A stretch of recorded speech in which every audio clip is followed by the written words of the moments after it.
Yep, I'll call you back. What's up, everybody? How are you? This is Jonathan with the Jon Gil Podcast Show, and super excited to announce we've got a great episode here lined up. And we want to go ahead and just quickly thank our partner, Element Studios. That's EL3 MENT Studios. Go ahead and check them out. They do amazing work. And today we're going to talk about something very interesting that's going to help your real estate business get to that next level. And that is, ladies and gentlemen, how to set up a proper management company.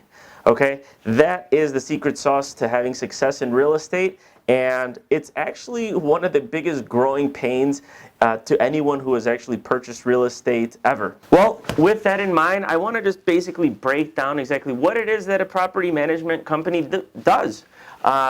There's two components, right? You've got management and you've got leasing. But within the management company, there's so many other different subsections and facets that have to be tweaked and refined in order to make it successful. And that is essentially building a machine that can just run on its own and allow you to then focus on growing your business, which is purchasing more properties. So what we've done at our company is we actually break it down into several areas. Now we have an operations, we have an on-field repair and maintenance person, and I'm going to get into how it is that we exactly, look at each field. First off, if you're going to manage properties, I highly recommend, yes, you can do it on Google. You can use Google Sheets, okay? Set up a Google Drive account. You'll put an Excel spreadsheet to handle tenant, like the rent rolls. That's great. But what happens is after you reach a certain number of units, you're going to have to get a little bit more sophisticated. And what I've seen is one of the best products out there that would have saved me tons and tons of time is if I would have just originally gotten an account with Buildium. Okay, that's BUILDIUM.com. Check them out. They're great. I think it comes out to about $1 per unit is what they charge approximately. And what you're going to do there is you're going to put up all of your tenant information. It's got a great screen that allows you to track when tenants are moving in. When tenants are moving out. So that way you can go ahead and start to show their units, ideally, 2 months in advance. Even sometimes 3 months in advance, okay? Because what happens is when you have the Google Sheets and you're running around and you're looking for deals, you forget sometimes, oh shoot, this tenant's going to be expiring in about 2 months. Then you look at the date and now you've only got 30 days and you're like, oh my God, it's going to be tough to go ahead and find a tenant. So start with getting Buildium if you can, okay? If you can, it's going to make your life so much easier. And I would even recommend doing that with, your first property, whether it's a 2-flat, a 3-flat, 4-unit. Just use it. It's gonna help you, especially if you want to continue buying. And what I've seen is anyone who's bought a 2-flat or a 3-flat, they're gonna see the value in owning real estate, and eventually they'll grow their portfolio. So that is the best thing to do. Now, what other sort of things can you expect to deal with if you're a property manager? Well, you're going to have to understand that it really is a business of being organized. You want to be 100% organized, and you want to make sure that you're following all the rules and regulations that the city that you are leasing in has in place, okay? And now that's going to be making sure that you have the full. There's standard lease agreements out there, but you want to make sure that you have all of the disclosures necessary within the state and city that you're working in. Obviously, following, as always, the equal housing opportunity rules and regulations, never discriminating, obviously, and giving everyone a fair chance at occupying your unit. Now, what I recommend, step 2 of management, is having a system down for actually making sure that the tenants you're bringing in are qualified. Okay, now what is the typical rule of thumb? You want to make sure that their credit is in good shape and their income, right? And one of the best programs out there to use to qualify a tenant is called Zumper. That's ZUMPER.com. that is a link that you can send immediately to a tenant. They'll fill it out, and you get back their information literally in about 10 to 15 minutes. And that is going to be their full rental application, which includes their income and also their credit report. And based off the credit, then you can decide for yourself if that's a tenant that meets the certain standards that you have for your unit, right? And as far as income is concerned, you know, that's obviously up to you as well to decide. But what I've seen is that if they're making about 2.5 times over what the rent is, then they should be able to afford the unit. They have a little extra money left over for their utilities, and they can comfortably also have enough reserves each month to pay other items such as their groceries, etc. Anything less than 2.5 times the amount of the rent, or less than 2.5 times the amount of the rent, then it gets a little bit more challenging for that tenant, and you just want to put them in a position to succeed, okay, and not to stop paying, and eventually basically saving you tons of time and headache, because that is the biggest problem, okay? So Zumper is the best way. So great, you've got your tenant in, you have signed the lease. What else do you do? Security deposit or move-in fee? We highly recommend not to do security deposits because there are so many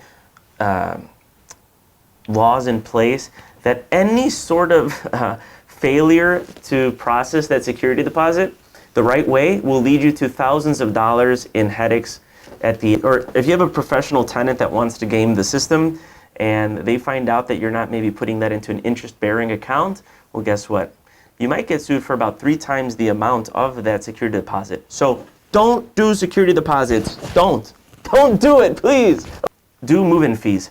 How much the move-in fee? We do about $500. I think that's right for about $1,000 to $1,500 lease amount, and that's a non-refundable amount. Okay? You want to also ensure that when you have a tenant that has sent all their information in, if they want to secure that unit, guess what? They better bring the move-in fee. If they do not bring in the move-in fee, continue to show the unit. I don't care what they say. Oh, I'm going to bring it in about 3 days, 4 days, 5 days, 1 week. Don't do it, because what happens sometimes is they go missing, and now you had about 10 other people that wanted to see the unit that could have been just as qualified, and now you've wasted a few days, and guess what? You know, you've just missed an opportunity of getting another highly qualified tenant, okay? So please make that a standard in your business, that you want to make sure that if you're going to secure the unit, you are going to have that move-in fee. Next, after that, you've got the move-in fee, you've signed the lease, you've given them their copies, you keep a copy obviously for yourself, you upload that document onto your Google Drive. Then what I also highly recommend is and by the way, make sure that you give them the copies of the keys too, right? So when they give you the move-in fee, you're giving them a copy of their keys, they're ready to go, everyone's happy. Something that's not on the lease that I like to do is also add an addendum to the lease. And that has an explicit rules of everything that is not on your lease, and that can include all the fees associated to them, you know, screwing up, let's say. Not screwing up essentially, but like, let's say if they get locked out and they're calling you at 11:30 at night or 2 in the morning. Hey, you know what? It's going to cost you about $30 to $50 for me to go up and get you back inside, right? Or if you lose a key, well, you know what? You're going to know exactly how much it is that you have to pay in order for me to now give you a copy of that key. So that addendum should also highlight all of the fees that you have associated. And one other thing too is, you know, that I highlight on that addendum is I have a no smoking policy. We have a, you know, we even though on the lease, by the way, it will have a landlord-tenant ordinance, and it tells you when a landlord can access your unit. I also like to be very explicit on there and say we have 48-hour right. As long as we place a 48-hour notice, we can gain access to your unit. Okay, and that doesn't matter, you know, as long as we properly place that notice and have the 48 hours, we have the legal means to get into your unit. If there's an emergency repair, then we are actually allowed to go into that unit, but you do have to provide notice, obviously, to the tenant on the spot, okay? So you're gonna see why. That's gonna save you a lot of time and headache, and especially it's very explicit. And one other last thing, which I know sounds crazy, but again, I'm teaching you all the tips and tricks of property management, is the city loves to find ways to build revenue, okay? So what is one way that they like to go out and actually get that revenue? Well, they'll go and place tickets, okay? They're looking around to make sure that you have your building in spotless shape. And a lot of the tickets that we've gotten have been because there's too much trash overflowing on the dumpster. Something so stupid that you don't even think about is affecting your bottom line, okay? And one way to make sure that they understand how important it is to your business is to define that on that addendum that anyone caught overflowing the dumpster is going to get penalized. And also I like to write in there, please do not leave any trash outside in the hallways because that also creates a harbor for rodents. Okay, you're basically leaving garbage out there for them to come in and you know, create damage, and then that leads to another domino effect because then you've got to call the exterminators. Now you're down the tube for another $300 because of the exterminator. You just spent $500 on fines because of the city of Chicago. Anyway, it's a mess. Ladies and gentlemen, just put it on the addendum, okay, and just make it very explicit. There. Now they've moved in. They're happy. Beautiful. Rent collections. That's the next one. Rent collections, what we like to do, there's a free service called Cozy, COZY.co. On Cozy, you can actually have your tenant pay online, so you don't have to go and do any more of picking up the rents or waiting for a tenant to mail the check. It's super simple and free for the tenant if they put in their routing and checking number. It goes straight to your account. The only downside to that website is that it takes about 5 days for that wire to hit your bank account, but you can see when the wire's been initiated. So if a tenant tells you, hey, the rent's been sent, you can go on there and now check if they are telling the truth, okay? And you can also add on there late fees. So if a tenant is past, say, 5 days, then there's an automatic late fee that's assessed to their account for that amount, okay? And that's going to be very important because what that does is also it creates a little bit more discipline so that the tenant understands that it has to be made on that time. And it's not the landlord being tough. It's just essentially if we don't get those rents on time and we make a late payment to the bank, we're also incurred with late fees. And that's something that I think everyone understands mutually, okay, that there's late fees assessed. So cozy.co, that's a great way. And if you did get Buildium, like I recommended, then there's also an option for you to set up the automatic payments through there as well. Okay, so now we're going through the entire timeline, right, of what to expect and how to manage the property. Because we did skip a step. How do you actually get those tenants? How do you get those well-qualified tenants? Well, it's very simple. Put a for rent sign on the property. That's one way. And I have a few websites that I like to use that hopefully you're using as well. And they are rent.com, Redfin, apartments.com, Craigslist. I haven't heard of anyone talking about Craigslist in such a long time, but that's a great one. And I think the one right now that's winning, hands down, is Facebook Marketplace, okay? Set up a Facebook account, just put it on there, and you're gonna get bombarded with the amount of people that reach out to you through Facebook Marketplace.